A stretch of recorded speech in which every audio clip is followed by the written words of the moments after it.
There is a way to develop movie ideas creatively and intuitively from basically anywhere. And it's pretty freaking cool. One of the hardest things in filmmaking is getting the perfect story so that you can get cameras rolling and the film in the can. The blank page, however, for many creatives, is the scariest thing you'll face in the entire process. But this new method I've been using makes that blank page so less daunting, and the really cool part is the page no longer starts blank. In the past, some of the hardest things I faced in developing story ideas were the initial concept, a title, who the characters are, what are the goals they're trying to achieve, who was the opposition, was there a visual style or lens I wanted to tell the story through, what events would happen in the story, what about all the stupid plot points like turning points, inciting incidences, and plot point 1 and 2. These challenges I know aren't unique to just me, but I have found them to be far less frightening with this set of tools. So let's get into it. In developing concepts, one thing I have found to be very useful is finding visual and audio inspirations to help build things out. One of my go-to tools for this is Artlist. For my projects, I usually create a playlist of music that I think might work for the story. This often kicks my creativity into gear. Sometimes I might see a graphic template that inspires a movie idea or some stock footage, or even hear a sound effect. The beauty of being creative is inspiration can come from anywhere. Artlist just makes that inspiration show up that much faster. Sound effects, music, footage, templates, and even some fancy plugins. If you want to give it a go, use my link to get an additional 2 months free when you sign up for a year-long subscription. The concept. I'll admit this is going to take some time getting your head wrapped around how you come up with ideas. It did for me, at least. I mean, if it was just a formulaic process to create something uniquely original, we would all just rely on AI essentially and turn into robots with no soul. But once you figure out your process, you'll have that one up on the T1000. Sometimes you just might find that next amazing story from reading the news or current events. It might be from past experiences, or maybe just a random seed that hits you like lightning. Knowing that my ideas come from all kinds of various sources and at different times, I find it helpful to keep the ideas in one place, or at least a few places. I have just a regular notebook, Google spreadsheet, Miro, and I'm starting to utilize Notion a little bit more.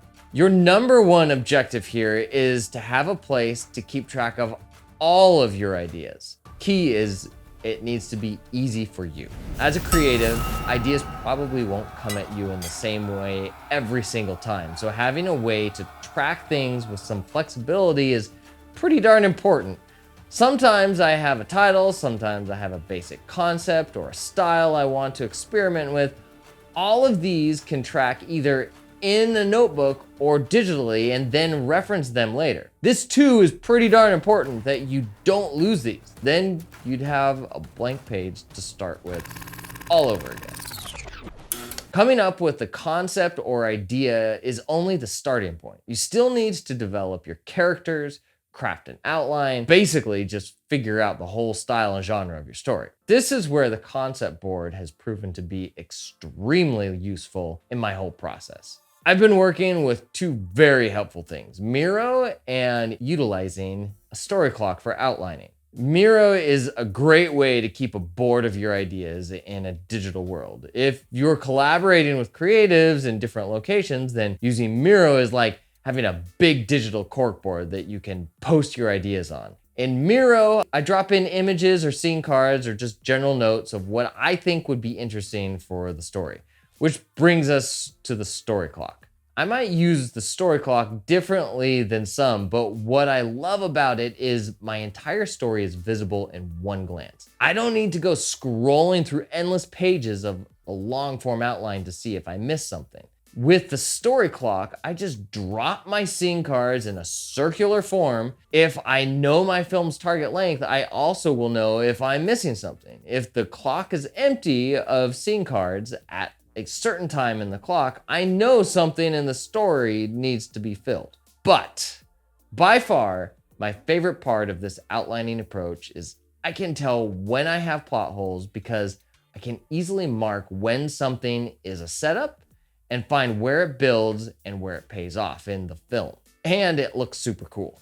For my short film I've been attempting to make, the board looks like this. I have my script broken down into scenes and spread them out over the story clock. I also have my notes on characters, images, and more all hanging out on this single board. It looks super fancy and it makes me feel really smart. For movies I'm developing, I have the concept title, my characters, and then I start to build a rough outline of what the story might look like. If I get the request for the script, I'm all set to crank out my idea in a very short amount of time. This increases my ability to have more opportunities for films to get funded and my writing practices skyrocket. When has practice ever been a bad thing? Let's go back to that dreaded blank page.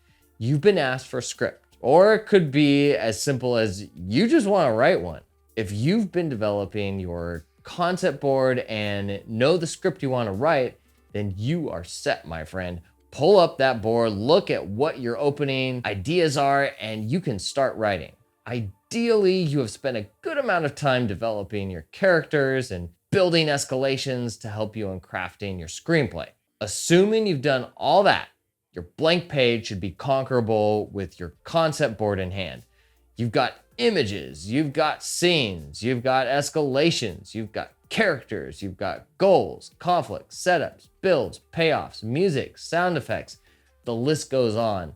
Now the blank page doesn't feel so blank anymore. It's just a matter of moving those ideas from your board over into your screenplay. It's really that easy.